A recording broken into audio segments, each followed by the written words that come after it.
est infini, mon grand, que ton nom est infini, mon grand, ta majesté s'élève au-dessus des cieux, que ton nom est infini, mon grand, que ton nom est infini, mon grand, que ton nom est infini, mon grand, majesté, ta majesté, alléluia, s'élève au-dessus des cieux, que ton nom est infini, mon grand, que ton nom est infini, mon grand, que ton nom est infini, mon grand, majesté, ta majesté s'élève au-dessus des cieux, que ton nom est infini, mon grand. On va le dire tous ensemble, que ton nom, le peuple, que ton nom, allez dire tous ensemble, infini, avec le peuple, élève la voix et chante ce chant, que ton nom, gloire à Jésus, gloire à Jésus, ton majesté, ta majesté,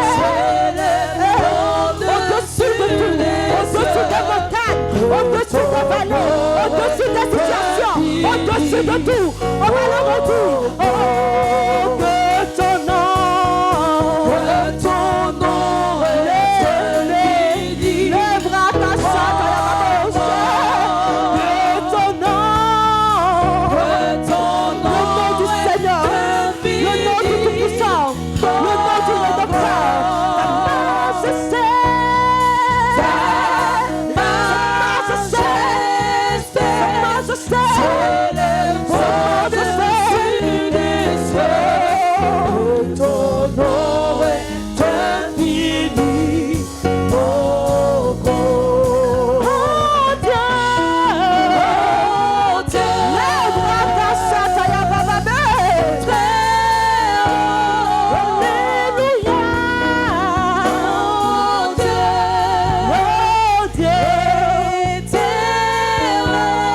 que ton nom est infini, mon grand, ta majesté s'élève au-dessus des cieux, que ton nom est infini, mon grand. De sa part.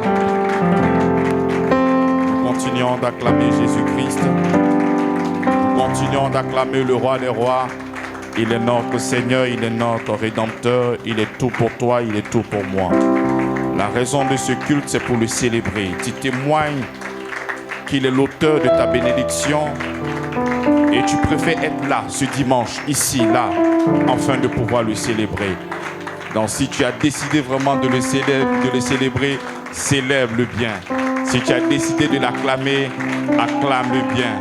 Si tu as décidé de crier Hosanna, il faut bien crier Hosanna. Et il est tout pour toi, bien-aimé. Il est bon pour moi, bien-aimé. Il est bon pour cette mission, bien-aimé. Lorsque nous voyons la croissance de cette église, spirituellement et matériellement, nous voyons que Dieu, il est à l'œuvre. Il est vraiment à l'œuvre dans cette mission. Et nous avons seulement que les mains pour lui dire, Père, nous te rendons toute la gloire. Parce que nous ne voyons pas un homme, mais nous voyons Jésus-Christ à l'œuvre dans notre vie. Au nom puissant de Jésus-Christ. Amen. Amen. Nous allons chanter.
à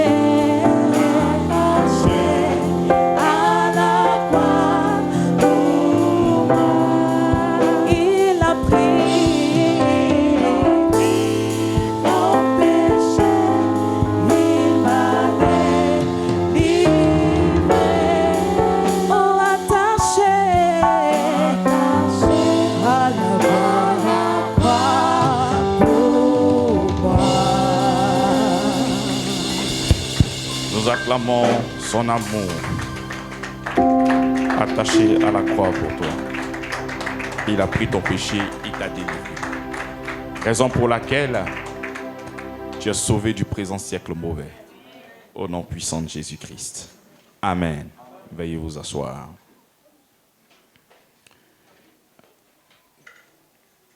Alléluia. Dis à ton voisin pourquoi tu n'es pas venu avec ton voisin de la maison. Alors, nous sommes toujours dans notre étude. Nous sommes toujours en Galates. Aujourd'hui, c'est notre quatrième numéro? Combien? J'ai entendu 6e. 5e numéro. Alléluia. Alors, nous sommes là. Nous allons attaquer maintenant le chapitre 4. Mais avant d'arriver au chapitre 4, nous allons faire un tour encore au chapitre 3. Donc l'apôtre, il écrit aux personnes qui habitent en Galatie, les Galates. Et il leur demande, le salut que vous avez reçu, est-ce par les œuvres de la loi? Pourquoi il pose cette question? Lorsqu'il quitte la Galatie, il y a d'autres prédicateurs, d'autres docteurs qui viennent enseigner à ce peuple-là de se détourner de l'évangile de la grâce, au profit du judaïsme, de la loi, des pratiques, des cérémonies, des rituels, dans le but d'être sauvé. Alors que l'évangile que l'apôtre Paul a annoncé, il a dit, parce qu'il s'est livré à la croix pour effacer nos péchés, à cause de cet acte-là, nous sommes sauvés du présent siècle mauvais. Donc ce qu'il faut accuser, c'est l'œuvre de la croix. Ces juifs-là sont venus leur dire que si vous ne vous faites pas circoncis, vous ne pourrez jamais être. Donc l'évangile que l'apôtre Paul était en train d'annoncer, qui est le tout accompli, ces juifs-là sont venus faire comprendre que non. Même l'œuvre de la croix ne vous suffit pas. Il faudrait forcément être circoncis pour recevoir le salut. Enfin, pour que tu sois sauvé. C'est comme ça que l'apôtre Paul pose la question. Il dit, est-ce par les œuvres de la loi que vous avez reçu l'Esprit Saint? Il parlait aux chrétiens. Parce que lorsqu'il est venu annoncer l'évangile, la Bible déclare, après avoir entendu la parole de la vérité, l'évangile de votre salut, en lui vous avez cru et vous avez été scellés. Donc l'évangile que l'apôtre Paul a annoncé est la vérité de l'évangile. Et parce qu'ils ont cru, ils ont été scellés par quoi? Par le Saint-Esprit. Donc il pose la question. Mais le Saint-Esprit par lequel tu as été scellé, est-ce que c'est par les œuvres de la loi? C'est comme aujourd'hui, tu as accepté le Seigneur. Peut-être avant, tu étais peut-être un féticheur, peut-être tu étais danseur de génération, peut-être tu faisais beaucoup de choses. Peut-être pour avoir des difficultés, tu allais peut-être adorer peut-être de l'eau. Et il pose la question, parce que cette épître-là est très actuelle aujourd'hui. Et si lorsque tu as des problèmes, pour être sauvé d'une situation, tu vas parler encore à la rivière. Il pose la question. Le Saint-Esprit que tu as reçu, ce qui a fait que maintenant tu es devenu enfant de Dieu, est-ce que c'est quand tu pratiquais ces choses-là que tu as reçu le Saint-Esprit ou par la prédication de la foi? Donc tu ne peux pas te détourner de la prédication de la foi, tu ne peux pas te détourner de l'évangile de Christ et retourner à tes pratiques d'autrefois. Si chez toi, c'est l'eau qu'on adore, c'est vrai que tu es en Christ et tu continues à adorer l'eau, c'est un mensonge. Peut-être chez vous, ce sont des forêts qu'on adore, mais tu es chrétien et pour toi, tu continues toujours d'aller adorer adorer la forêt dans le but de recevoir peut-être une grâce ou une bénédiction de tes aïeux. Mais non. L'apôtre Paul pose la question. Le salut que tu as reçu, est-ce que c'est pas les œuvres? C'est lorsque tu es en train de faire des rites, tu es en train de faire des cérémonies, tu es en train de faire des sacrifices que tu as reçu le Saint-Esprit.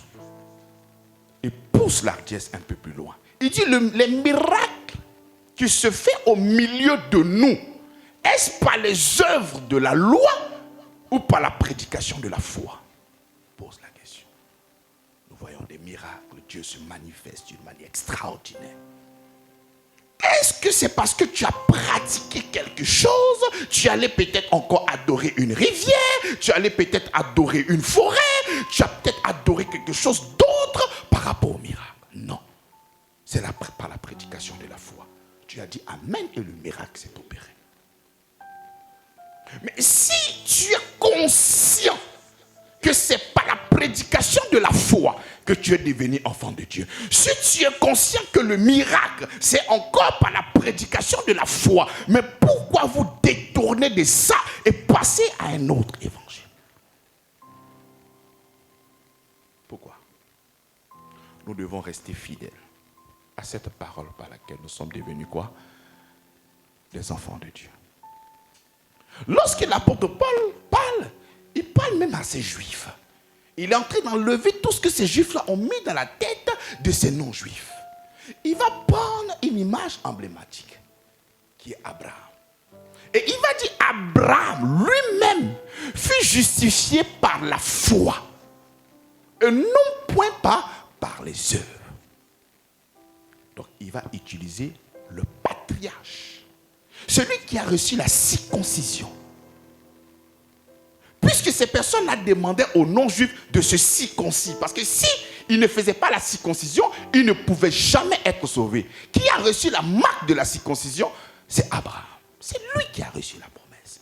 Donc il va prendre l'image d'Abraham et il va dire, mais Abraham lui-même, est-ce que c'est par les œuvres? Est-ce que c'est parce qu'il s'est circoncis qu'il est devenu enfant de Dieu? Ou il est devenu enfant de Dieu par la foi, parce qu'il a cru en parole de vie? Et la Bible déclare que Abraham prit la parole de Dieu au sérieux. C'est comme ça que nous devons prendre la parole de Dieu comment? Au sérieux. Et il pose la question. Il dit effectivement, c'est par la foi que Abraham fut justifié. Il va arriver au verset 10. Il va faire une déclaration forte. Il dit car tous ceux qui s'attachent aux œuvres de la loi sont sous la malédiction. Mais pourquoi ceux qui sont sous la loi sont sous la malédiction? Parce qu'il est écrit, quiconque observe et ne pratique pas tout ce qui est écrit dans le livre de la loi est frappé de quoi? De la malédiction. Donc il va faire une déclaration forte que tous ceux qui s'attachent aux œuvres de la loi sont sous quoi? Sont sous la malédiction. Mais ces juifs, ces non-juifs, l'apôtre Paul fait tellement de déclarations assez fortes qu'il se pose la question, mais pourquoi la loi? Mais si la loi nous donne tant de problèmes, mais pourquoi? Si être sous la loi, nous sommes maudits, mais pourquoi donc? Parce que la loi apparemment ça ne nous fait pas du bien. Parce que tous ceux qui sont sous la loi sont sous quoi? Mais pourquoi être sous la loi, c'est une malédiction et le Seigneur nous envoie cette loi-là? Pourquoi? C'est comme ça que lorsque tu fais de la loi ce qu'elle n'est pas, c'est comme ça que tu n'arrives pas à apprécier la loi. En fait, la loi vient révéler que tu es un faux type. La loi vient révéler ton incapacité. La loi vient montrer ton insuffisance. La loi vient exposer tes défauts. La loi vient te conduire vers quoi? Vers Christ. Donc lorsque tu prends la loi comme un moyen de réconciliation, c'est là qu'il y a un problème. Dieu a envoyé cette loi-là pour que tu prennes conscience que de toi-même, tu ne peux jamais aller à lui. C'est comme ça que la loi, lorsque tu l'utilises vraiment, elle te convainc que tu es un faux type et que rien de bon ne peut sortir de toi. C'est comme ça que tu vas réclamer maintenant quoi? Un sauveur. Regardez l'écriture de l'apôtre Paul en Romains chapitre 7. J'ai envie de faire le bien, mais c'est le mal qui est en moi. Qui me délivrera de ce corps de mort? Mais parce que la loi a pris le temps de le condamner sérieusement. Et comme il voit son incapacité, il va crier maintenant, qui me délivrera? C'est comme ça que la loi vient te pousser à crier que je veux quoi? Un sauveur. Mais toi, tu prends la loi comme un moyen de satisfaire le standard de Dieu. Mais toi, tu ne peux pas satisfaire le standard de Dieu. Satisfaire le standard de Dieu, c'est se trouver en Christ. Il va donner maintenant un coup d'histoire. Parce que ces personnes croyaient dans leur esprit que la bénédiction promise à Abraham viendrait de la loi. Parce qu'ils ont pratiqué cette loi, ils ont reçu des grâces. Donc, Paul va leur dire, le Seigneur avait fait déjà le testament. Il a promis ces promesses-là à Abraham. Et quand il a promis ça à Abraham, ce n'est pas qu'il a promis à plusieurs héritiers, mais à un seul héritier. Et cet héritier-là s'appelle comment? Le Christ. Et c'est en lui que sont les promesses. La loi qui est venue 430 ans plus tard ne peut pas venir changer le testament que le Seigneur a déjà fait. Puisqu'il a dit que ces personnes-là seraient bénies. Par quoi? Par le Christ. Parce qu'il a promis cette bénédiction par Christ. Donc la loi qui est venue 430 ans plus tard ne peut pas venir effacer la promesse faite déjà à Abraham. Est-ce que vous comprenez? Ça va? Vous comprenez? À la fin de la prédication de tout le chapitre, je vais choisir des gens comme ça qui vont faire le résumé. Ton amen me dérange. Je veux un amen qui est fort. Un amen convaincant. Amen. Donc il finit de faire cette démonstration. Et cette loi qui est venue 430 ans après ne peut pas venir changer. Et la foi ne précède pas de la loi. Non. Quand il dit la foi ne précède pas de la loi, il est en train de parler du mélange de certaines personnes qui mélangent un peu de loi et prend un peu de foi afin de recevoir quelque chose. Bien-aimé, Jésus plus toi est égal à 0. Pour ta bénédiction, c'est Jésus plus Jésus qui donne Jésus. Une fois que toi, tu vas pratiquer tes œuvres et mettre Jésus dessus, bien-aimé, c'est égal à 0. Pour recevoir la bénédiction, c'est Jésus plus Jésus qui est égal à Jésus. Rien de toi, tout de lui. Et même quand il sera en train de faire quelque chose, c'est la réponse à son amour. Ce n'est pas la racine de ta bénédiction. Parce que la racine de tout ce que toi tu as aujourd'hui, c'est ce que Christ a fait. Donc si aujourd'hui tu vois une lumière dans ta vie, ne regarde pas tes prouesses, mais regarde l'œuvre de la croix. Sois humble. Confesse et témoigne que ce n'est pas toi l'auteur de cette bénédiction, que c'est lui. Et pas derrière, parce qu'il t'a aimé le premier. Toi, tu l'aimes comment? Nous continuons. Nous sommes là-bas arrivés au verset 26. Il dit, car vous êtes tous fils de Dieu, par la foi en... Donc, il y a être sous la loi, et il y a être en Christ. Être en Christ, nous sommes fils de Dieu. Être sous la loi, frappé par la malédiction. Donc l'apôtre Paul au chapitre 3, il va exposer les deux. Soit tu es sous la loi, tu es frappé par la malédiction, ou tu es en Christ et tu es fils de Dieu. Donc si toi, tu veux recevoir des choses par la loi, ce que toi tu vas recevoir, c'est la malédiction. Mais si tu te mets en Christ, ce que tu vas recevoir, c'est l'adoption. Tu deviens quoi? Enfant de Dieu, fils de Dieu, comme tu veux. Alléluia. Il dit, car vous êtes tous fils de Dieu en Jésus-Christ. Abraham a reçu une promesse. Moïse est venu avec la loi. Et Jésus-Christ est l'accomplissement de la promesse faite à Abraham. Donc quand nous touchons Jésus, nous ne touchons pas la promesse, mais nous touchons l'accomplissement de la promesse. Jésus pour nous c'est un acquis. Quand tu promets quelque chose à quelqu'un, tu n'as pas cette chose-là en main.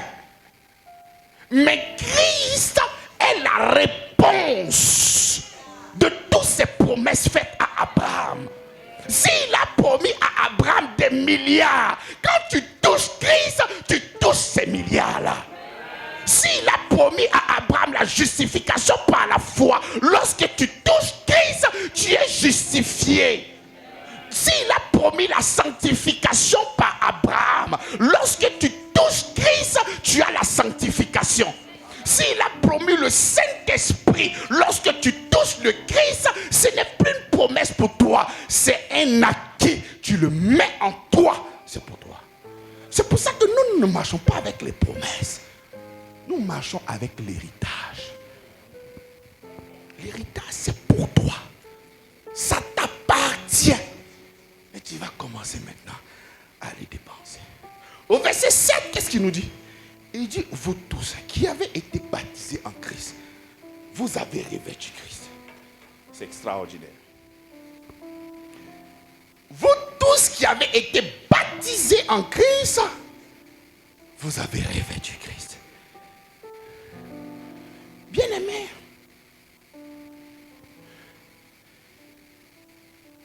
c'est comme un manteau que tu mets sur toi. Vous connaissez l'histoire d'Élie et d'Élisée. Prenons 2 Rois.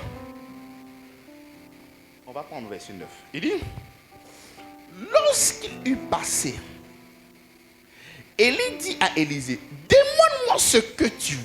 Demande-moi ce que tu veux que je fasse pour toi, avant que je sois élevé avec toi.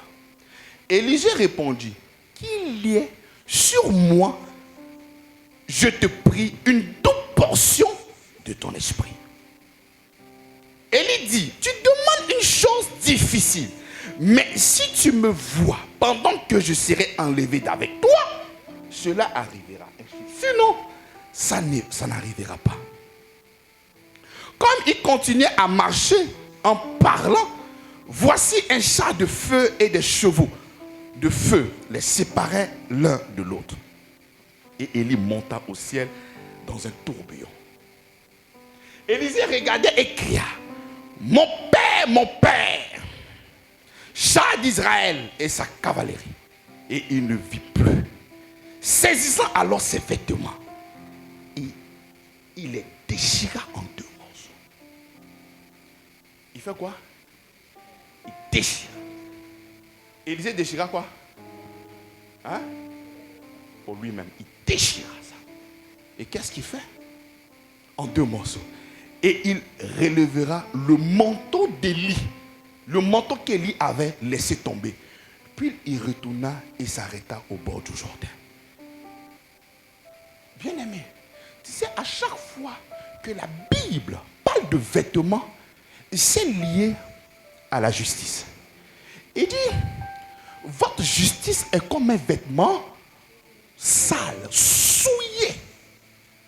Et là-bas, nous sommes dans le livre des Galates, où il est en train de parler de la justification par la foi. C'est comme ça que lorsque nous sommes en Christ et que nous avons porté le manteau, mais avant, lorsque nous sommes en train d'étudier 2 Rois, Élisée a déchiré son vêtement à lui. Il a estimé que si lui, il doit recevoir la double portion de son père spirituel qui est Élie, il doit déchirer d'abord, il doit se régner lui-même et porter le manteau maintenant de son père. C'est comme ça que tu dois régner la justice qui vient de toi et porter le manteau de Christ. Bien aimé, lorsque tu as ta propre justice, c'est comme ça que l'ennemi peut t'atteindre. Lorsque tu as ta propre justice, c'est comme ça qu'on peut te condamner.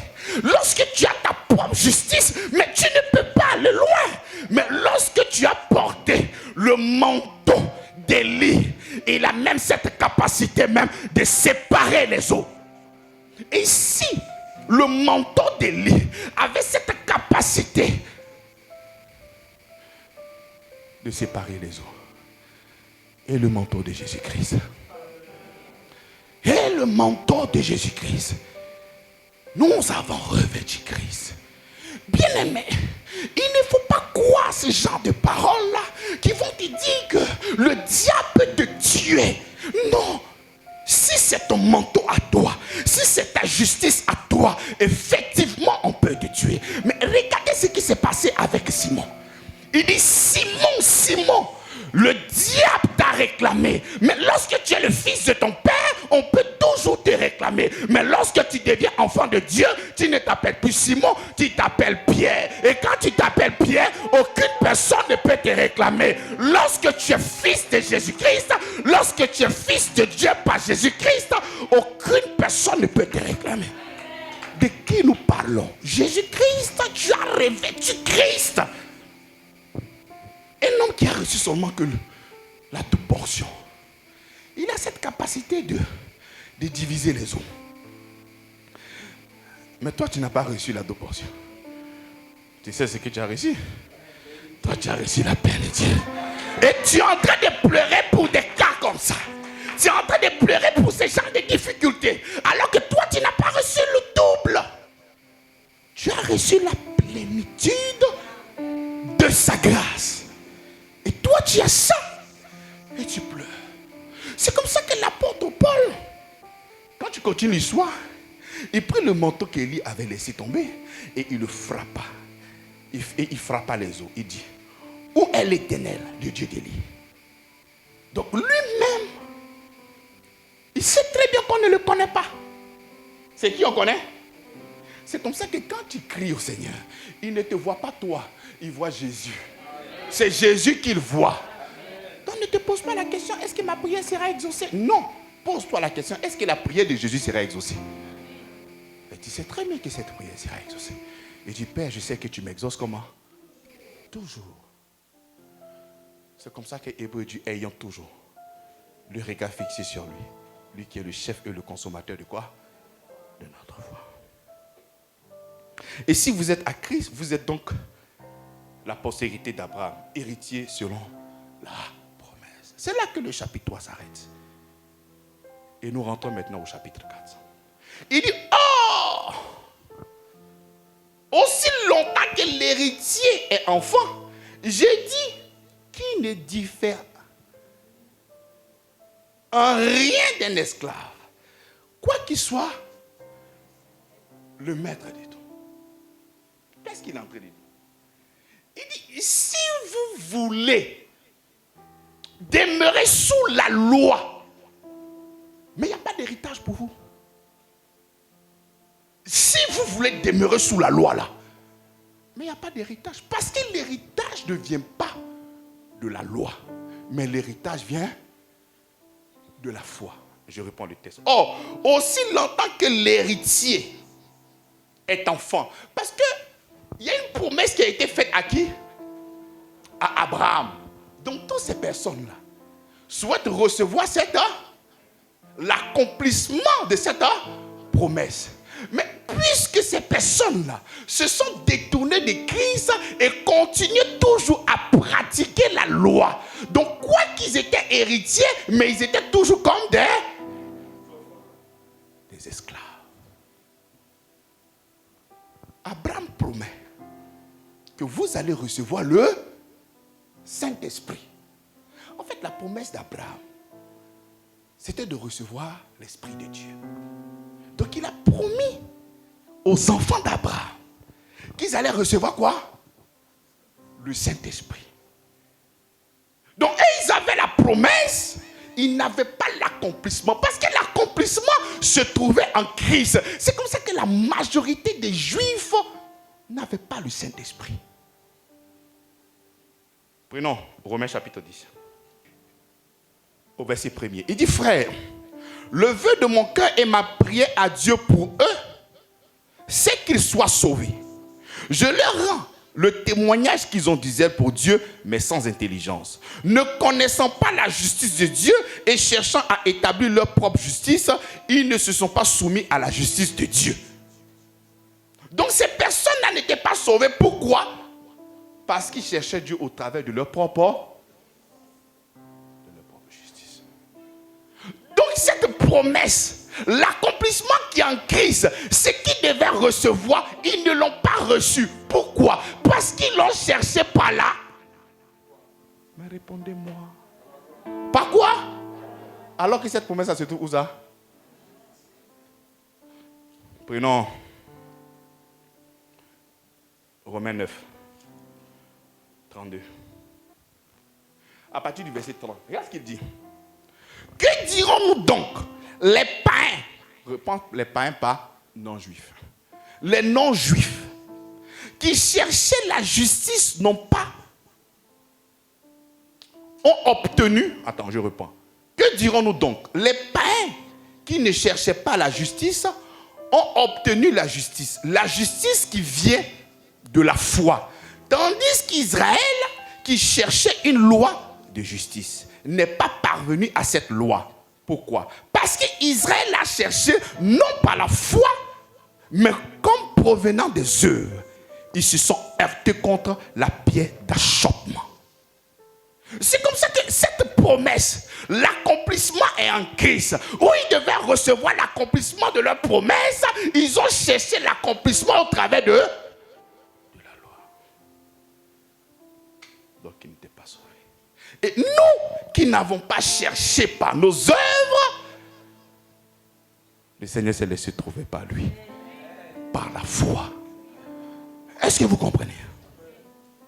Donc il dit, oh, aussi longtemps que l'héritier est enfant, j'ai dit bien qu'il ne diffère en rien d'un esclave, quoi qu'il soit le maître de tout. C'est vrai qu'on t'a promis, mais pour que cet héritage-là commence dans ta vie, il faudrait que tu te trouves en Christ. Pour que tu puisses recevoir le Saint-Esprit, il faudrait que tu te trouves en... Si tu ne te trouves pas en Christ, il n'y a pas d'héritage pour toi. C'est comme ça que la majorité des Juifs n'étaient pas sauvés. Ils n'avaient pas reçu le Saint-Esprit. Et ils demandaient à ces personnes-là de judaïser. Ils demandaient à ces personnes-là de se détourner du Saint-Esprit et de revenir dans quoi? Dans des pratiques. C'est comme ça, bien aimé dans la foi. Lorsque Paul est en train de parler ici en termes d'enfants, c'est ceux qui sont sous la loi. À qui on va dire, il faut faire comme ci, il faut faire comme ça, il faut faire ici, il faut faire ça. Parce que la loi, c'est une liste de choses à faire ou à ne pas faire. On doit toujours te pointer du doigt. Allez, allez, allez, allez. Mais lorsque tu es fils, la Bible déclare que cette lettre-là est gravée sur ton cœur. Tu n'as pas besoin qu'on vienne te dire, mon frère, pardon, il faut venir à l'heure au culte. Tu n'as pas besoin. Parce que lorsque tu es comme un enfant, tu n'as pas d'héritage. En fait, tu as seulement que des promesses. Mais tu ne pourras pas vivre les évidences de ça. Parce que tu es comment? Mais tu es comme un enfant. Parce que tu veux tous les jours qu'on t'appelle.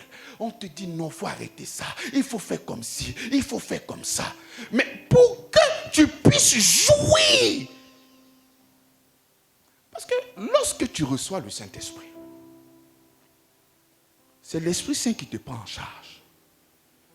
Amen. Mais regardez-moi. Jésus va prendre Pierre.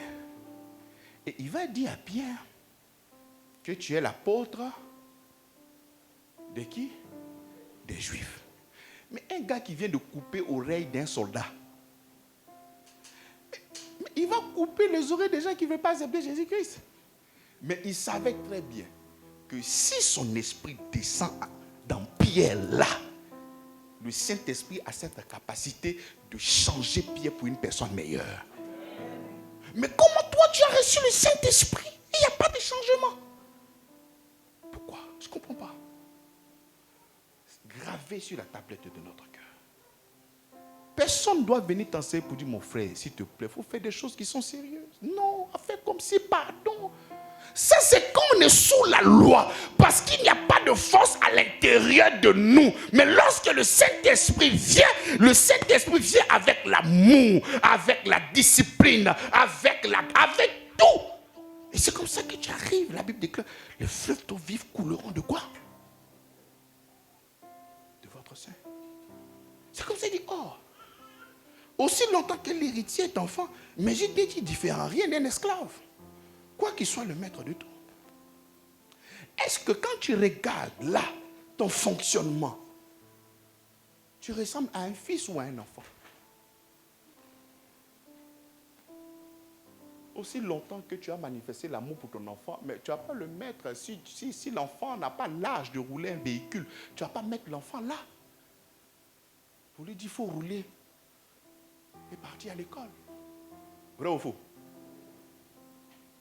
Mais pourquoi tu souhaites manifester cette bénédiction alors que tu ne laisses pas le Saint-Esprit prendre le contrôle de ta vie? Et après, maintenant, tu viens douter des promesses du Seigneur. Tu viens douter de l'héritage du Seigneur. Mais l'héritage, il est où? Mais je ne vois rien. Mais pourtant, tu te comportes comme un enfant. Un enfant, on lui demande pardon. Regarde. Ton enfant vient te demander, soit peut-être, il a pris 500 ou 1000 francs dans ta main. Quand tu lui donnes, moi, il prend, il s'en va comme ça.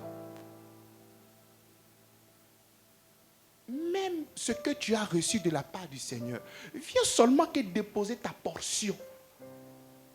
C'est difficile pour toi. Mais c'est un enfant qui se comporte ainsi. Mais un fils, il n'attend pas qu'on pleure au téléphone parce qu'il connaît les objectifs de la mission de son père. Tu sais, quand tu vas lire la fin du livre de Matthieu, les soldats, les Romains sont venus voir des soldats avec des grosses sommes d'argent. Pourquoi? Pour ne pas que la nouvelle là soit répandue. C'est-à-dire d'une manière très spontanée, sans même qu'on demande à ces gens-là à lui donner l'argent pour ne pas que la nouvelle... C'est-à-dire, ils connaissaient l'enjeu. Ils ne voulaient pas que cette nouvelle-là soit propagée. Donc eux-mêmes, ils se sont levés pour donner. Pour ne pas que l'évangile soit... Mais toi, on doit te demander pardon. Pardon. Pour que tu viennes donner. Mais non. C'est-à-dire dans l'autre camp, ils n'ont pas demandé pardon pour pouvoir bloquer l'évangile. Ils ont donné rapidement. Mais toi, tu es enfant de Dieu, on doit te demander pardon. Souvent même les pasteurs s'humilient devant vous. C'est difficile. Ils ont besoin de vous. Mais insensible. Tu n'as que seulement que tes projets dans ta tête. Mais l'évangile n'est pas payant, c'est vrai. Mais là où tu t'assois, c'est payant. Le courant que tu utilises, c'est payant. Le micro, c'est payant. Tout ce que nous utilisons pour la promotion de l'évangile, c'est payant. Donc toi qui sais très bien que l'évangile n'est pas payant, mais il faut savoir aussi qu'il y a tout un système qui est là. Un enfant, oh, pardon. Un fils, non, il n'y a pas de pardon. Mais il agit. Parce qu'il ne le fait pas pour l'homme de Dieu. Mais il fait pour son Père. Nous sommes tous enfants de Dieu et Dieu s'est choisi une personne qui est comme ce leader-là. Mais nous sommes tous enfants de Dieu. Donc lorsque tu es en train de faire, mais tu le fais pour ton Père. Pour ton Père. L'homme de Dieu, le Seigneur le prend en charge. C'est comme ça que souvent on se plaint. Mais c'est parce que l'attitude, la vie et tout ce que tu fais, mais tu es comme un enfant. Ma prière, c'est que tu marches comme un fils. lorsque nous avons des rencontres, lorsque nous avons des programmes de prière, lorsque d'un commun accord, nous prenons une décision et nous sommes là pour l'œuvre, nous sommes là pour la mission, nous sommes là pour grandir. Mais il ne faudrait pas te soustraire. Mais comme si ceux-là, ils sont bien là-bas, moi je suis tellement occupé que moi je ne dois pas venir. Mais c'est écrit où? C'est un enfant qui pense ainsi. Tu sais, quand tu es né d'une famille, tu étais peut-être petit, et qu'après peut-être ton père décède, tu commences à réaliser que tu n'es plus un enfant. Même quand quelqu'un décède au village, tu vas. Mais lorsque tu avais la mentalité d'un enfant, même toutes ces choses-là ne t'intéressaient pas. Mais arrivé un moment, tu sais que tu n'es plus un enfant. Et il y a certaines choses qu'on ne doit plus te dire. Tu dois commencer à aller. Sans même qu'on te dise, ah mon fils, tu sais, non mon fils, tu sais. Non, tu deviens maintenant mais un adulte, un fils. Lorsqu'un enfant sait que son père a l'argent, un enfant cherche à gaspiller. Mais un fils cherche à connaître l'activité de son père afin de faire la promotion et promouvoir cette société-là. Pour que demain il ait des gros capitaux. Quelle est la mentalité que toi tu as? Parce que ces juifs-là, la mentalité, c'était de toujours se mettre sous la loi. Il faudrait qu'un texte les contraint à faire ci et à faire ça. Mais celui qui est fils, tu es libre. Tu as la vérité de l'évangile en toi. Et tout sort de toi d'une manière simple. On n'a pas besoin de courir après. Est-ce que tu comprends ça? Nous avons tendance toujours à pointer du doigt le Seigneur. Non, c'est à cause de lui. Seigneur, Seigneur, Seigneur, Seigneur. Mais arrivé un moment, il faut regarder toi-même ton propre fonctionnement. Est-ce que tu es sérieux? Au verset 2, mais il est sous des tuteurs et des administrateurs jusqu'au temps marqué par le Père. Donc nous avons vécu dans cette loi jusqu'au temps marqué par le Père. Et le temps marqué par le Père, c'est Jésus-Christ. C'est le Christ maintenant qui te prend en charge. Tu as pris une pierre maintenant qui te contraint. La loi, c'est de l'extérieur à l'intérieur. La loi qui est écrite sur des tablettes de pierre te dit de te comporter ainsi. Mais la grâce, c'est de l'intérieur à l'extérieur. Les choses extraordinaires sortent de toi et tu ne peux que manifester. C'est ça la différence. Toi, tu te situes où? À chaque fois qu'on vient de dire, voici ce que tu dois faire, voilà ce que tu dois faire, voilà ce que tu dois faire, voilà ce que tu dois faire. Mais non. La vie chrétienne, ce n'est pas une liste des choses à faire ou à ne pas faire. Tu es censé laisser le Saint-Esprit vivre en toi. C'est lui qui est enfant de Dieu. Se laisse conduire par quoi? Hein? Lorsque tu es en train de manifester, soit peut-être l'avarice, ça, peut être conduit par le Saint-Esprit. Mais il est sous des tuteurs et des administrateurs. Mais c'est comme ça. C'est comme tu es à la maison. C'est vrai que tu es toi le propriétaire. Un enfant peut-être de 15 ans, ses parents sont décédés. C'est lui qui est l'héritier. Mais ce sont les oncles, ceux qui sont à côté là, qui vont gérer l'enfant jusqu'à ce qu'il grandisse. Ah, tonton, j'ai eu une voiture, va là-bas, oh, toi tu as pris quelle voiture? Mais c'est quand tu vas grandir là que tu vas utiliser vraiment. Donc on attend maintenant la maturité. La maturité, c'est d'être en Christ. Parce que quand tu es en Christ, tu sais maintenant ce qui est juste. Parce que Christ a eu le temps d'écrire son histoire dans ta vie. Tu vas te laisser conduire par lui. Il dit, je peux tout par celui qui me fortifie. Il a brisé, il a détruit le vieil homme qui te conduisait toujours dans l'effectivité, dans tout ce qui est mauvais. En ce moment, maintenant, tu peux tout gérer. Tu peux orienter, tu peux diriger. Parce que le Fils dirige. Le Fils oriente parce que tu es un roi. Tu n'es pas un prince, tu es un roi. Nous continuons. Nous aussi, de la même manière, lorsque nous étions enfants, nous étions sous l'esclavage des rudiments du monde. Des rudiments du monde. Les Juifs, eux, c'était par rapport à la loi. Et ceux-mêmes qui étaient en dehors des Juifs, ils étaient dans les rudiments du monde. La réponse est encore devant, mais je continue. Mais lorsque les temps ont été accomplis, Dieu a envoyé son Fils né d'une femme. Dis avec moi, restauration. Restauration. Mais j'aimerais que les femmes puissent dire ça, restauration. On vous a beaucoup accusé. C'est vous qui avez fait rentrer le péché. Le Seigneur aussi ne pouvait pas vous laisser comme ça. Si ce n'est pas la femme que le péché est rentré, elles acceptent. Mais il faut accepter aussi que ce n'est pas elle que la vie est venue.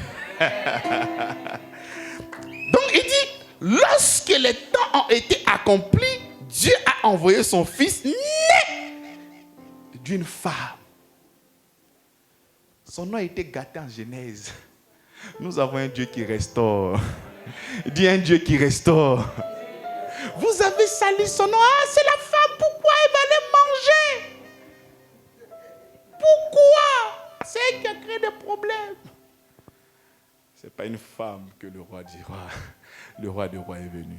Le Seigneur des seigneurs. Né d'une femme, né sous la loi. Donc quand Jésus vient, il vient dans une alliance. Et cette alliance, c'est l'alliance de la loi, la dispensation de la loi. Et quand il vient, lui-même, il est soumis à cette loi-là. C'est comme ça que je suis en train de te dire, toi,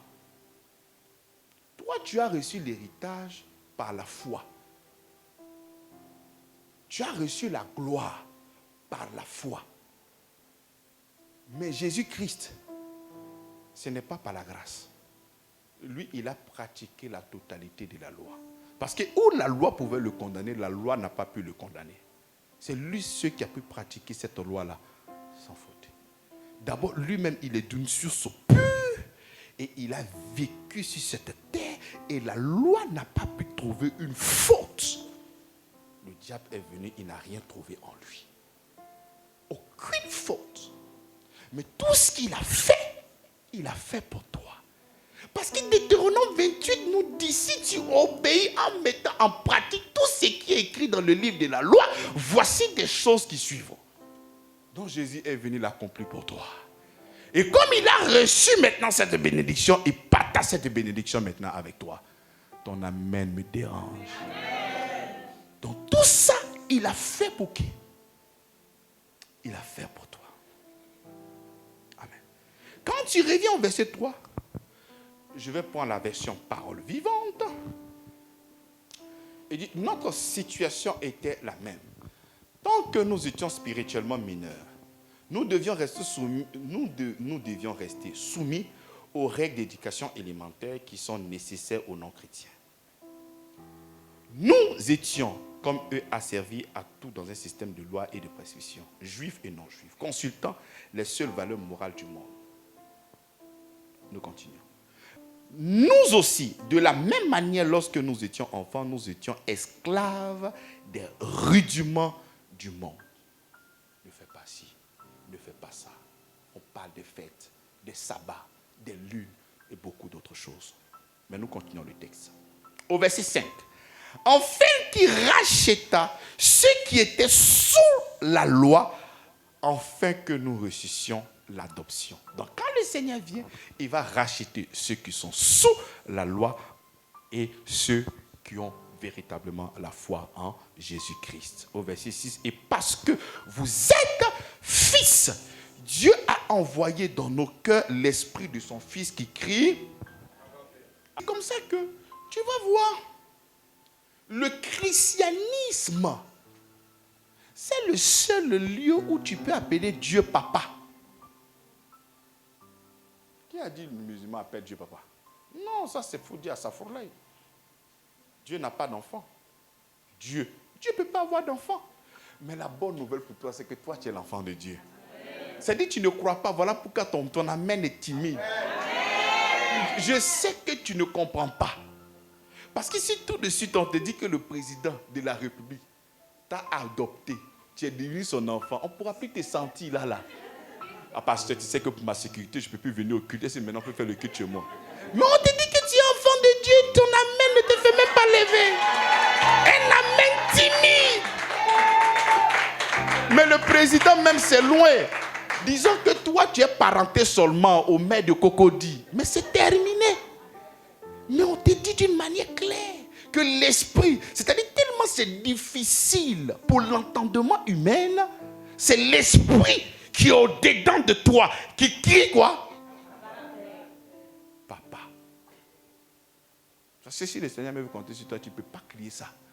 Ça sera difficile, même quand tu as dit papa. Mais comment tu peux appeler Dieu papa?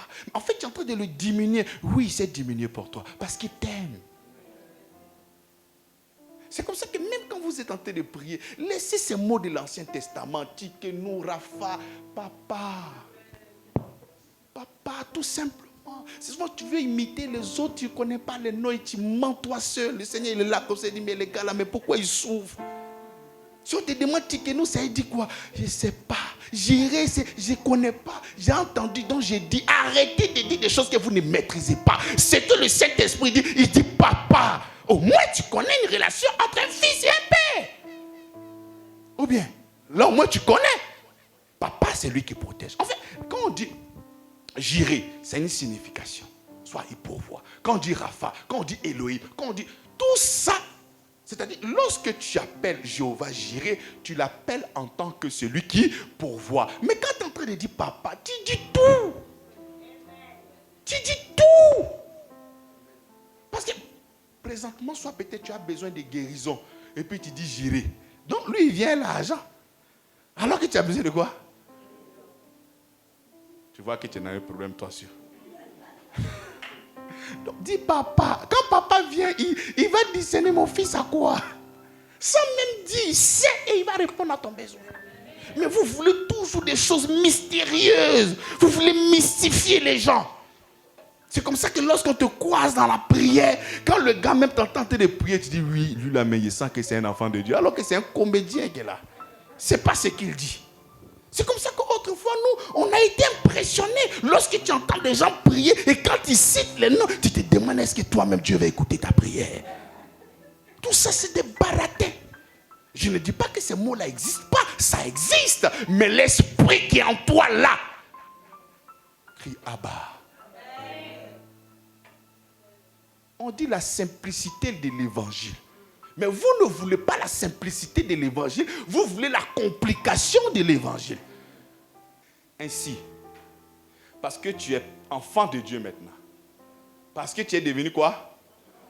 Ainsi, tu n'es plus esclave, mais tu es fils.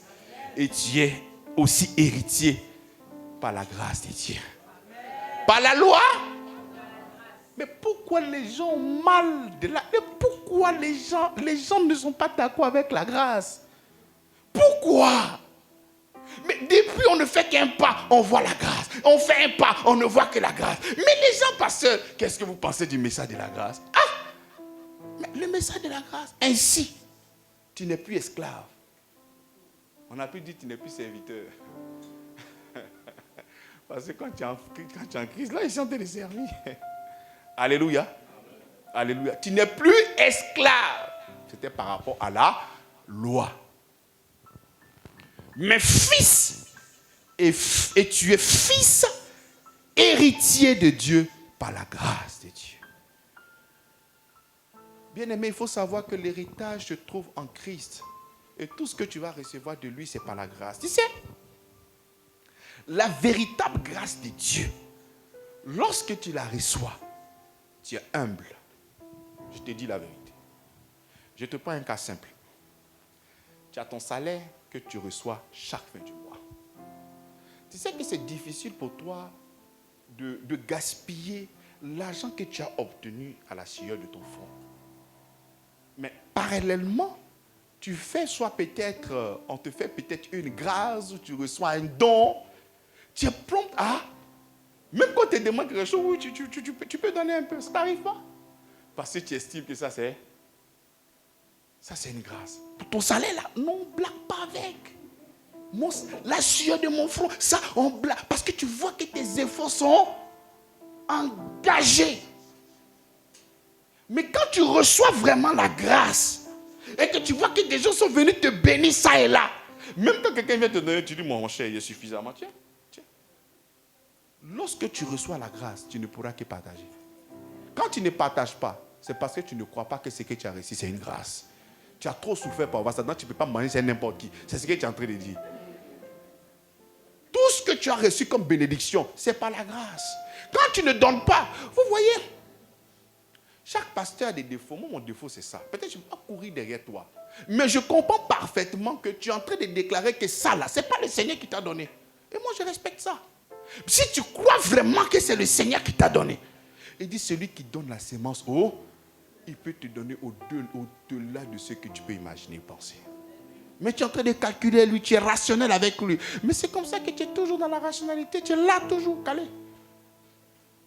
Mais la grâce n'est pas logique. Toi, tu veux être logique avec le Seigneur. Mais c'est comme ça que nous tous nous sommes dans ce qui est logique. Maintenant, toi, tu veux maintenant des chiffres extraordinaires. Mais qu'est-ce qui va faire que tu vas recevoir ces chiffres extraordinaires que tu veux voir? Puisque tu m'as mis dans ce qui est logique. Exprime-toi avec le Seigneur, sans toutefois qu'on vienne te demander pardon. Amen. Ainsi, tu n'es plus esclave, mais fils. Et si tu es fils, tu es aussi héritier par la grâce de Dieu. Le texte est magnifique. Hein? Tu ne trouves pas? Moi, quand je lis Galates, je suis vraiment très content. Je suis soulagé dans mon âme. Et je sais que je suis sur le chemin. Je suis sur la vérité. Et le Seigneur m'a véritablement affranchi. Bien-aimé, l'évangile de notre Seigneur Jésus-Christ, la première des choses que ça m'a donné lorsque je l'ai accepté, je me suis régné moi-même. Et j'ai seulement que le regard fixé sur le Seigneur Jésus-Christ. Bien-aimé, dans ce monde-là, présentement, là où nous sommes, nous qui avons vraiment des responsabilités et des charges, décider de fermer ton bureau pendant 2 heures, pendant 2 ans, dans 2 ans, bien aimé, c'est un risque. Parce que dans le domaine où tu es, tu as besoin d'avoir des bureaux pour que des personnes, même peuvent se tromper et puis arriver là-bas pour que tu puisses avoir au moins des clients. Et rester là pendant près de 2 ans sans travailler, c'est un risque. Et ce n'est pas Dieu qui m'a demandé. Ah non, Dieu m'a dit d'arrêter de travailler. Non. Parce que je voulais accorder un temps à la parole. C'est un risque. Il m'est arrivé une fois où ils ont coupé le courant chez moi. C'est un risque. Mais, dans ce temps de méditation, le Seigneur m'a apporté des clients que je n'ai jamais pensé avoir. C'est lui qui te prend en charge. En fait, tout ce que nous avons comme activité, en fait, j'appelle ça du blanchiment. Pour ne pas qu'il jette peut-être l'argent du ciel comme ça et puis ça va tomber sur toi. Il crée toutes tes petites activités et puis l'argent ne fait que rentrer. Comme ça. Et tu n'arrives pas à comprendre. La Bible déclare que vous vous levez tôt le matin, vous rentrez tard le soir pour le pain de tout le monde. Je donne ça au pasteur à vie pendant qu'il dort. Tu peux remplacer aussi par ton nom. Ne sois pas jaloux. Remplace ça par ton nom. Amen. Donc il faut vraiment qu'on fait confiance au Seigneur. Toi tu dis non. Et puis tu veux voir des grandes choses. Il est ton Père, il va te donner toujours à manger. Ça, sois-en sûr. Si tu veux, ne viens pas au culte, ne fais rien. C'est ton Père, il va te donner. Mais il y a certaines choses que tu ne pourras pas expérimenter. Parce que lui-même, tu aides la libéralité. Toi, tu dis non, je n'ai pas la libéralité, je cache mon âge. L'esprit avarice est parti, mais là, tu le chéris, tu dis, viens un peu, mon frère. On va rester un peu ensemble. Amen. Nous continuons. Autrefois, ne connaissant pas Dieu, vous servez des dieux qui ne le sont pas de leur nature. Mais à présent que vous avez connu Dieu, ou plutôt que vous avez été connus de Dieu, comment retournez-vous à ces faibles et pauvres rudiments auxquels de nouveau vous voulez vous asservir encore? On va laisser un peu les Juifs. Nous allons regarder aussi nos défis. Parce que les Juifs, c'est par rapport à la loi. Je réponds. Autrefois, tu ne connaissais pas Dieu. Vous servez les dieux qui ne sont pas. Lorsque chez nous peut-être, il y a la rivière qu'on adore. On venait adorer la rivière pensant qu'il y avait Dieu dedans. Mais pourtant, il n'y a pas Dieu dedans. Le Dieu créateur du ciel et de la terre, ce n'est pas l'eau. C'est lui que nous devons adorer. Mais nous avons préféré adorer l'eau. Nous avons préféré adorer les montagnes. Nous avons préféré adorer des reptiles. Nous avons préféré adorer plusieurs choses. Il y en a d'autres choses, mais c'est les cellules, des poulets, je ne sais pas. Tout ça. Mais aujourd'hui, tu es en Christ et tu retournes dans ce genre de pratiques-là. Tu retournes encore dans ce genre de bradis. Non, c'est ma tradition. Chez nous, là, tu dois forcément le faire. Mais non. Tu sais, aujourd'hui, tu as connu Dieu. Enfin, Dieu lui-même aussi, il t'a connu. Et tu laisses ça pour revenir encore dans ces adorations où toi-même, tu as la conscience qu'il n'y a pas Dieu là-dedans. Tu sais. C'est comme ça que l'apôtre Paul dit, vous pouvez manger de tout. Parce que nous savons que nous, il n'y a pas un autre Dieu en dehors de notre Seigneur Jésus-Christ. Donc les viandes qui disent qu'ils ont sacrifié au Dieu, là, nous savons qu'il n'y a pas Dieu dedans. Donc vous pouvez manger de tout. Parce que si tu crois vraiment qu'il y a Dieu dedans, ça veut dire que toi-même tu témoignes qu'en dehors de Dieu, il y a un autre Dieu. Lui, il dit, en dehors de Dieu, il n'y a personne. Même faux Dieu, mais peut-être qu'il a donné un nom. Il n'y a personne même, il n'y a pas Dieu. C'est des menteurs tous. Mais toi, tu as cette connaissance-là. Et tu rentres. Non, lundi, on me dit qu'il ne faut pas trop parler. Quand on se lave, il ne faut pas chanter dans la douche. Quand on balaie, il ne faut pas parler. Ça, c'est quel rudiment, ça? La nuit, on ne siffle pas. On ne balaie pas la nuit. Dites-moi un peu vos choses là. On ne paye pas charbon la nuit. Je connais une soeur, là, un temps, elle l'avait fait de Jéricho pour avoir bonheur. Ce sont des rudiments. Pendant qu'il y a la grâce ici. Ah, on dirait des gens qui sont lavés les feux de Jéricho. Hein. Pour avoir la bénédiction. Mais pourtant, cette bénédiction se trouve. Mais non, toi, tu es encore dans des rudiments. Il a cité, hein, nous allons lire ensemble. Il dit, autrefois, ne connaissant pas Dieu, vous serviez des dieux qui ne le sont pas de leur nature. Mais à présent, que vous avez connu Dieu, ou plutôt que vous avez été connu de Dieu, comment retournez-vous à ces faibles et pauvres rudiments auxquels de nouveau vous voulez vous asservir? Vous observez les jours, les mois, les temps, les années. Je crains d'avoir inutilement travaillé pour vous. C'est l'apôtre du vois. Il dit, mais apparemment... Ah non, ça c'est le jour du sabbat. Christ est ton sabbat.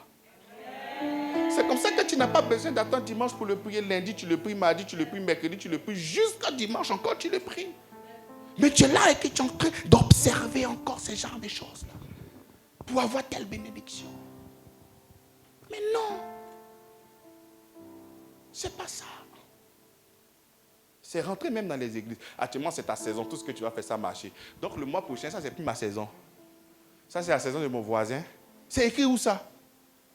Mon frère, là, c'est ta saison, c'est ta saison. Il y a pas... C'est Christ qui est ma saison.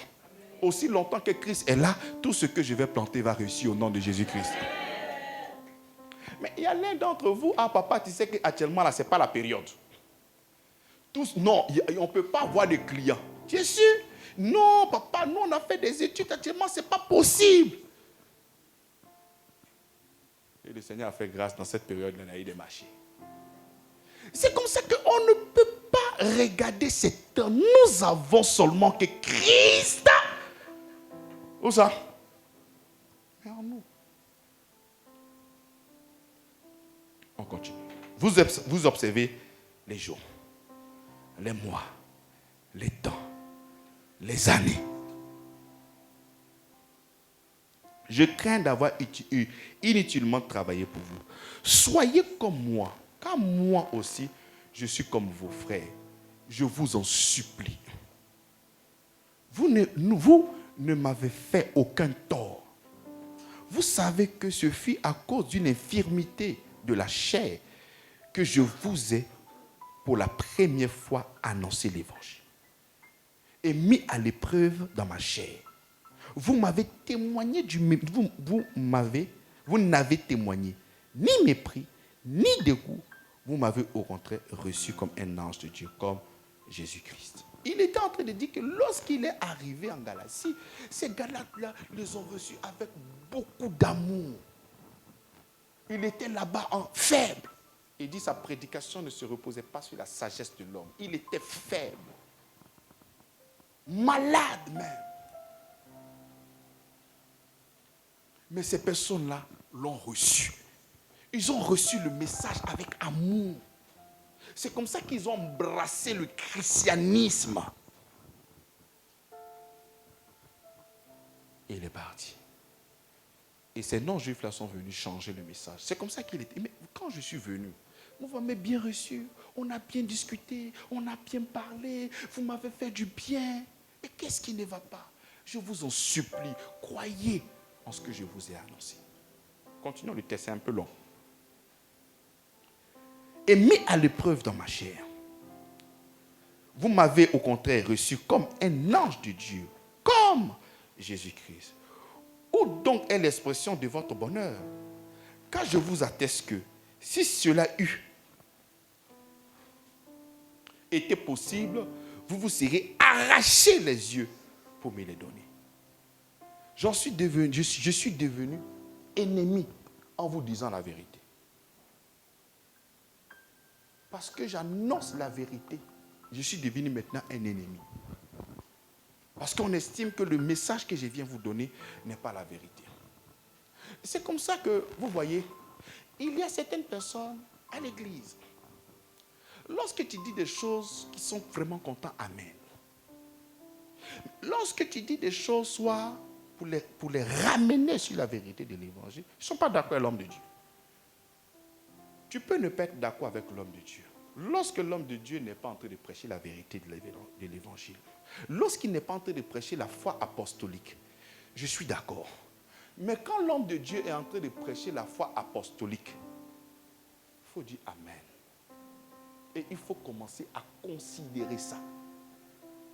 J'ai rencontré une dame, elle n'est plus maintenant de cette communauté. Non, pasteur, non, mais ta manière. Oh là là! Oh.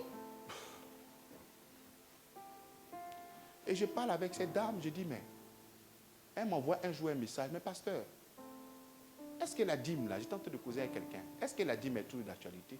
J'ai dit oui. Elle dit non, il y a un autre pasteur qui m'a dit ça, qu'on ne doit pas faire comme ça.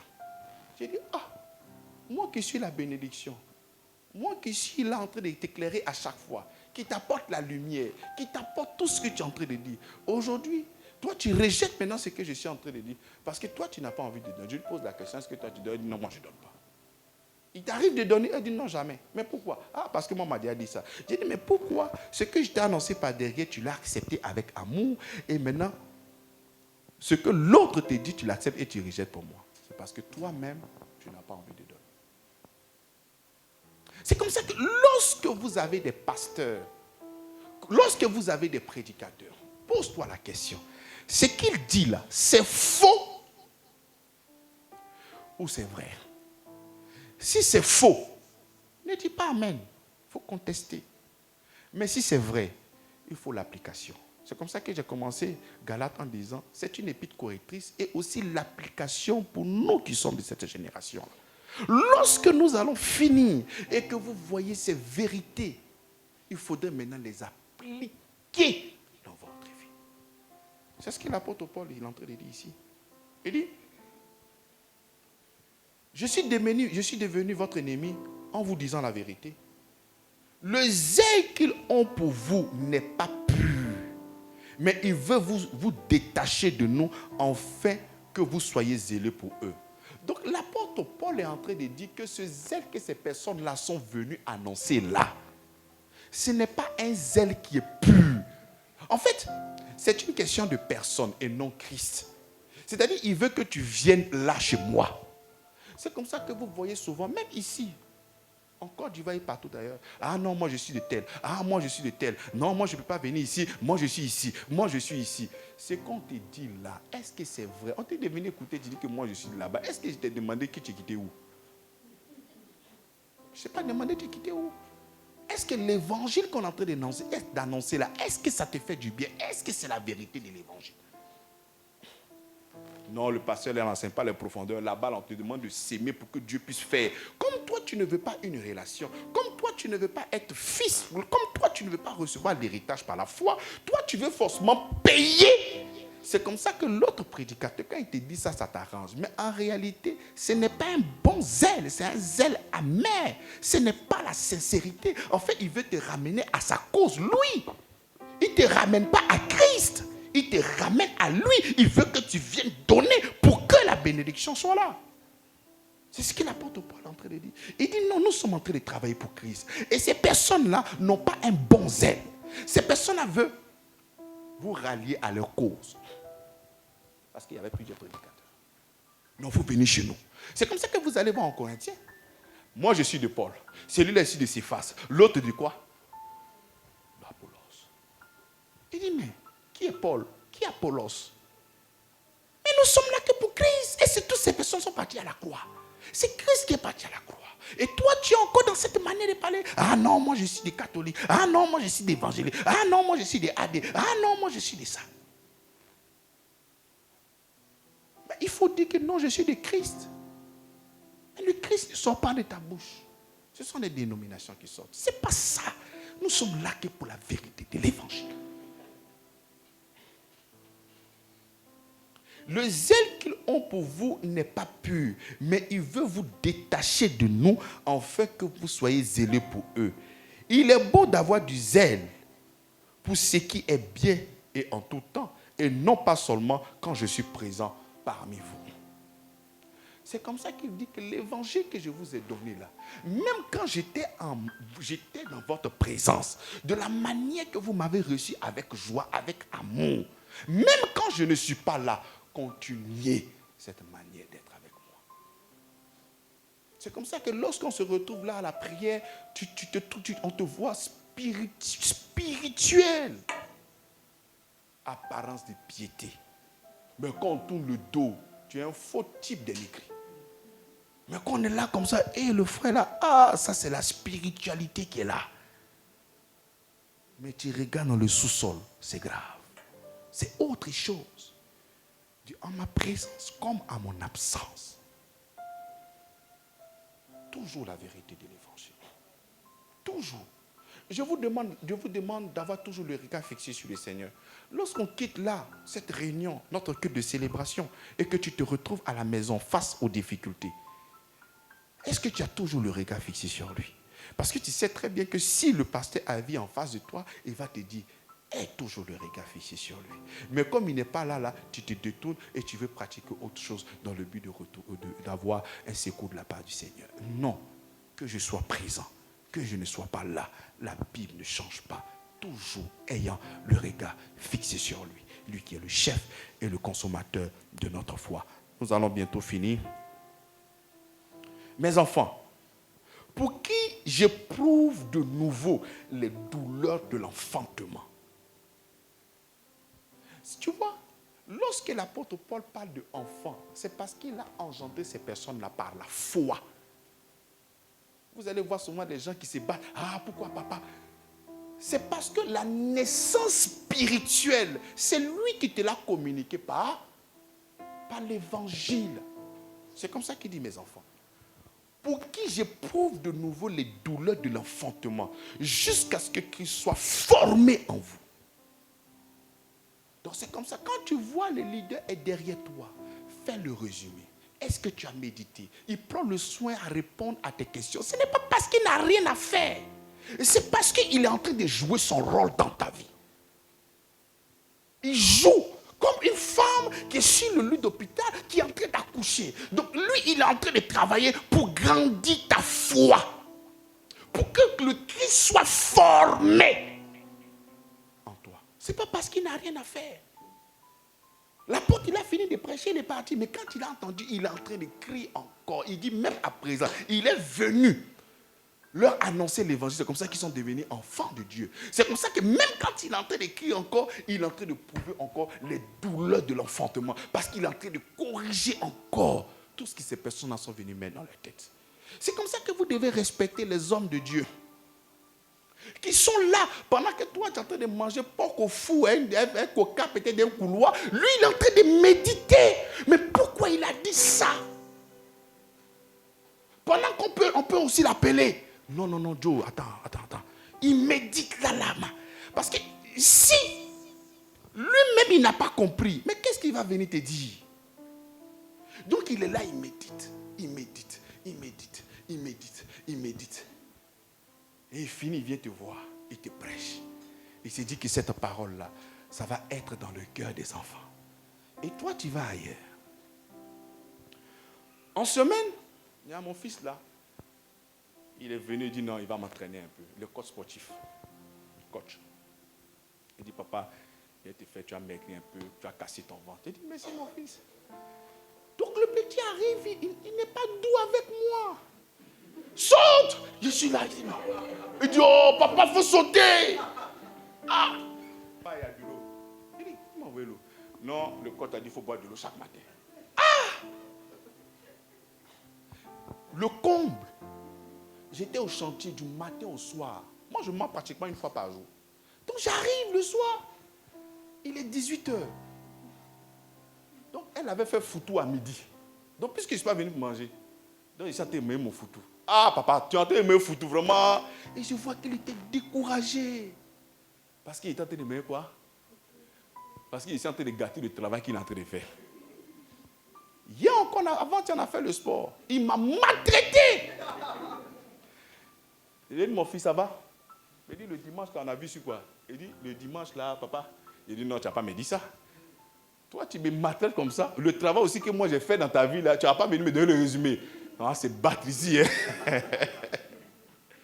Tu vois? Donc, ça fait mal. Lorsque tu es en train de faire quelque chose, que tu vois le résultat, quand la personne n'est pas en train de suivre, ça fait comment? Ça fait mal. Bon, et moi qui suis en train de me battre ici, en train de te donner l'évangile. Et quand je te demande un résumé, le titre là, mais c'était quoi même? Tu sais ce qui se passe dans mon cœur? Toi, tu enseignes quelqu'un, la personne ne répond pas, tu es prêt à limer la personne avec bois. Et quand le pasteur finit de prêcher pendant longtemps, tu vas voir, on va finir de faire Galate. Tu vas poser des questions aux gens. Eh, c'est vrai, hein? À la fin de l'étude aux Galates, je vais choisir des personnes comme ça. Tac, tac, tac, tac, tac, tac. Ils vont venir là, avec le micro, pour faire le résumé. Ton amen me dérange. Le Seigneur bénit sa parole. Nous allons nous lever, nous allons prier le Seigneur.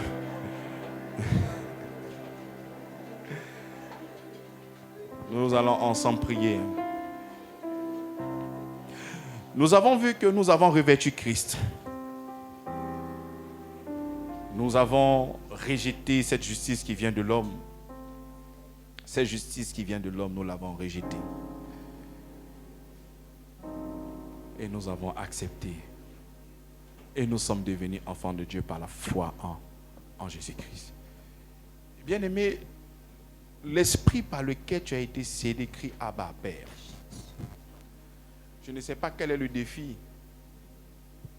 Mais si ce défi-là vient encore dans ton esprit maintenant, crie Abba, Père. Pendant que tu seras en train de prier, voyage, regarde là où il y a le défi. Et crie là-bas, Abba, Père. Tu es papa dans ce domaine-là. Merci parce que tu prolifères maintenant ton héritage, la délivrance, le salut, la paix dans ce domaine au nom de Jésus-Christ. Ensemble, prions le Seigneur. Ton esprit nous donne à crier Abba, Père. Tu es mon Père, tu es mon papa. Et je suis devenu enfant de Dieu par la foi en Jésus-Christ. Tu es Abba dans cette mission. Tu es papa dans cette mission. Tu es mon papa et tu es notre papa.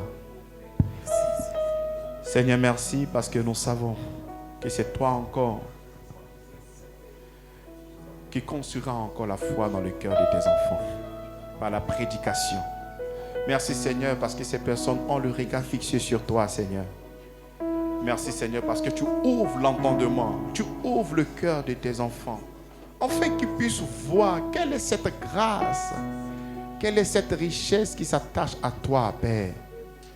Oh, je veux te bénir, Seigneur. Bénis ton Saint-Nom. Te remercier pour ta grâce infinie. Infinie, infinie. Merci, Seigneur, pour cette bénédiction. Tu es notre papa. Lorsqu'on dit papa, c'est toi qui nous ravitailles en nourriture. Quand on dit papa, c'est toi qui nous soigne lorsque nous sommes malades. C'est toi qui nous scolarise. C'est toi qui nous pourvoit. C'est toi qui pourvoit à tout pour nous. Salut. Oh, je bénis ton nom, Seigneur. Merci pour ta bénédiction et ta grâce. Nous te célébrons. Nous sommes maintenant des fils et non point des esclaves. Et nous marchons comme des fils. Amen. Nous allons prier. Nous marchons comme des fils et non point comme des esclaves. On ne nous dicte pas une conduite à tenir, mais cette vie extraordinaire découle de notre esprit. Ensemble, prions le Seigneur. Merci Seigneur pour ton amour. Nous sommes fils de Dieu par la foi en Christ. Les fleuves d'eau vive couleront dans le cœur de toutes ces personnes qui sont ici à grâce sur grâce, Seigneur. Seigneur, merci parce que je vois des personnes affermies par la foi. Je vois des personnes où Christ est formé dans leur cœur, Père. Je vois des personnes qui ont laissé des choses qui ne sont pas essentielles et se connecter à toi et toi seul, Père. Merci parce que ce peuple a le regard fixé uniquement que sur toi, Seigneur. Nous te célébrons, Seigneur. Tu es le maître de cette communauté. Tu es le sauveur de cette communauté.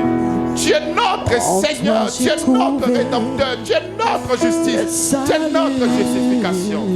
Seigneur, nous nous abandonnons entièrement entre tes bras. Oh Seigneur, nous te célébrons et nous te disons merci pour ta bonté et ta fidélité. Jésus, merci.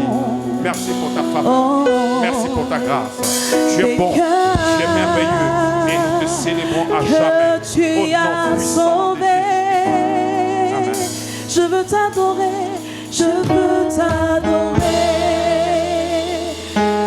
Oh, je veux t'adorer en esprit, en vérité. Je veux t'adorer, je veux t'adorer, oh mon papa. Je veux t'adorer. Alléluia, nous chantons Père. Oh, Père, nous t'adorons. Père, nous t'adorons, Seigneur. Père, nous t'adorons. Père, nous t'adorons. Père, nous t'adorons. Oh, Père, nous t'adorons. Oh, Père, nous t'adorons. Père, nous t'adorons. Père, nous t'adorons. Père, nous t'adorons. Père, nous t'adorons. Nous t'adorons. Oh, Père, nous t'adorons. Père, nous t'adorons en esprit, en vérité. Père, nous t'adorons. Père, nous t'adorons. Père, nous t'adorons. Père, nous t'adorons. Père, nous t'adorons en esprit, en vérité. Nous t'adorons.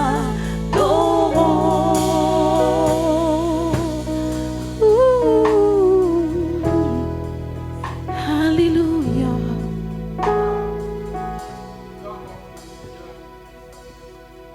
On va clore. Ô Père, toi qui fais de mon corps ton temple, ta demeure, ta maison, je te remercie pour ce privilège. Merci pour le voile que tu as déchiré, afin que ton esprit vienne habiter et que je devienne ton enfant légitime, partageant ici ta gloire, ton triomphe, ta capacité, ta grâce et ton amour. Ton nom est mis à part dans mon cœur, car je sais que tu es bon, tu es amour, tu es sauveur, tu es miséricordieux, tu es la plénitude de la grâce, tu es lent à la colère et riche en bonté. Le manque de connaissance m'a fait penser un tant soit peu que tu étais l'auteur de mes échecs et de mes souffrances. Longtemps j'ai entendu parler de toi, mais maintenant mes yeux t'ont vu. Tu es amour. La présence du Saint-Esprit en moi me donne la supériorité, la puissance la force, le courage, la patience, la foi, la détermination. Ta volonté étant accomplie dans ma vie, je suis donc saint, juste et parfait par le travail achevé de Jésus-Christ à la croix. Je manifeste donc ton règne sur la terre en pratiquant toute espèce de bonté, d'amour, d'honneur, d'évangélisation au nom de Jésus-Christ. Merci Seigneur pour le don de ta personne qui est mon pain quotidien. Tu es le vrai pain du ciel, le pain qui donne la vie aux morts. Merci Seigneur parce que tu m'as déjà pardonné en Jésus-Christ de tous mes péchés. Je te remercie pour ce beau cadeau. Je suis donc soumis à ta justice. Hier, j'étais esclave du péché, mais aujourd'hui, je suis esclave de ta justice. Signes, prodiges et miracles se manifestent dans ma vie au nom de Jésus-Christ. Nous acclamons Jésus. Nous acclamons le Seigneur. Nous acclamons le roi des rois. Nous acclamons notre Père, notre Seigneur. Il est grand et bon au nom de Jésus. Amen.